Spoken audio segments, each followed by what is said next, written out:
आजकाल ना केकवाल्यांच्या लय मेजाशी वाढलेत. ऑर्डरी लय भेटायला लागलेत ना त्यांना. मागच्या वेळेस केक मागवला एक आणि मिळाला दुसरा. मग काय सुट्टी देती वय मी.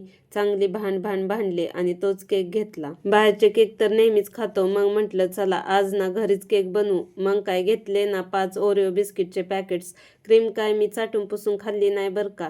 आता ना एवढे सगळे हे बिस्किट मी मिक्सरला फिरवून घेतले आणि त्याच्यामध्येच ना 1 पळी तेल, 1 वाटी दूध घालून परत मिक्सरला फिरवून घेतलं. नंतर ना तयार झालेलं बॅटर एका भांड्यामध्ये काढून घेतलं. त्याच्यामध्येच ना अर्ध पॅकेट इनो ऍड केला. त्याच्यावरती थोडंसं दूध टाकून इनो ऍक्टिव्ह झाला की बॅटरमध्ये चांगला मिक्स करून घेतला. आता कुकरच्या डब्याला तेल लावून तयार बॅटर त्याच्यामध्ये टाकलं. कढई तापायला ठेवली आणि त्यामध्ये मीठ टाकून हे बॅटर बेक होण्यासाठी कढईमध्ये 30 ते 35 मिनिटं स्लो गॅसवर ठेवून दिलं. आता इथे तुम्ही बघू शकता 30 ते 35 मिनिटांनंतर केक चांगला बेक झाला होता आणि चांगला फुगून वरती आला होता.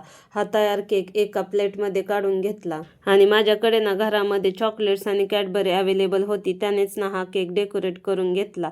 कलरफुल जेली चॉकलेट्स आणि कॅडबरी पीसेसने केक चांगलाच डेकोरेट झाला होता.